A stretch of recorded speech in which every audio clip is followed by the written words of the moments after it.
Kaguya Sama Love is War, The Stairway to Adulthood just came out, and people are talking about how it skipped over 100 manga chapters.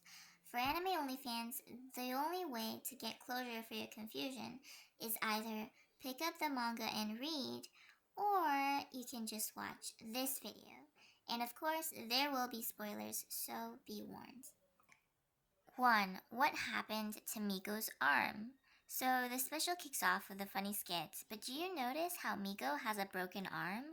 In the manga, it's shown that the person who broke her arm was none other than her mortal enemy, Ishigami, but the reason is much darker than it seems.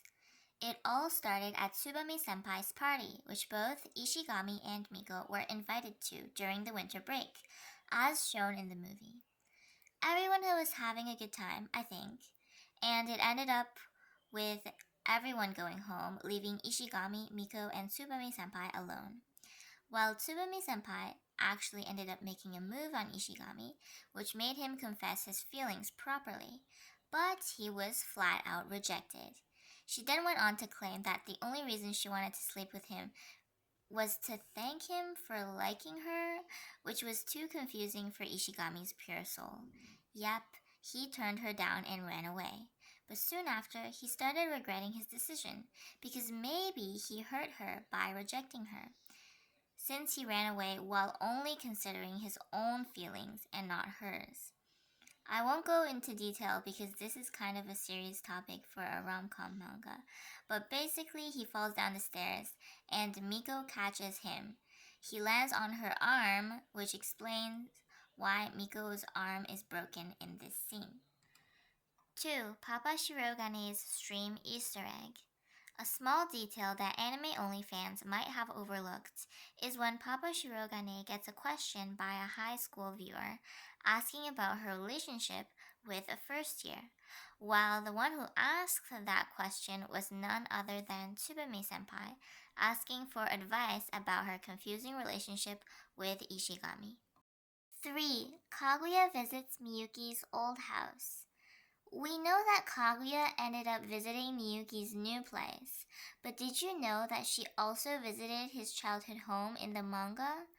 Well, at that time, she showed up while Miyuki was having one of those naps, so essentially he was blacked out.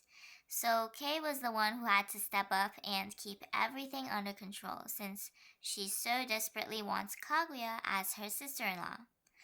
Well, everything was not under control, and Kaguya ended up seeing the disaster in Miyuki's room and all of his posters.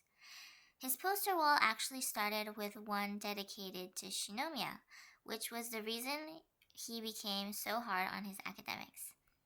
This is also when we learned that Papa Shirogane's company was ruined by the Shinomiya group, yet he's still so kind to Kaguya. They ended up sleeping together for the second time. So the first time was when Kaguya was sick. And remember how the Shirogane siblings had to share a room? Well, poor Kei stayed awake all night. 4. What happened to Hayasaka's hair? You may have been surprised by Hayasaka's new haircut, and it has a pretty intense backstory. For context, Kaguya actually has 3 older brothers, all of which are struggling for power to inherit the Shinomiya group. Her third brother wanted to kidnap Hayasaka for information she has on the Shinomiya family. Since Hayasaka recently quit working for Kaguya because she wants her own life and has been feeling overworked, she is no longer under the protection of the Shinomiya family, making her vulnerable from attacks. Hayasaka ended up cornered by the third brother's butler, who grabbed her by her hair, and because she's such a badass, she cuts her hair and escapes his grasp. Kaguya's brother ended up retreating after being pushed to the ground by his sister. 5. Who's that guy at the airport?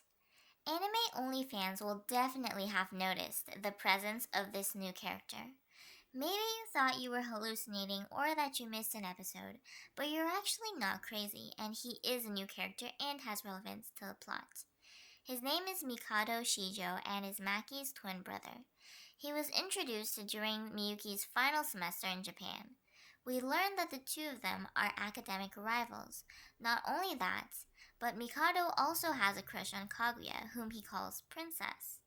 The two of them know each other since childhood because of the rivalry between the Shinomias and the Shijos. Well, he's too late since at this point Kaguya and Miyuki are already dating, so there was no love triangle. Miyuki and Mikado ended up becoming friends though. In the end, both of the Shijo siblings are suffering from unrequited love. There's actually a whole arc with the war between the Shinomias and the Shijos that wasn't covered, and a few other important arcs that will probably never be animated, so I'll make a recap video on them in the coming weeks, so subscribe and stay tuned.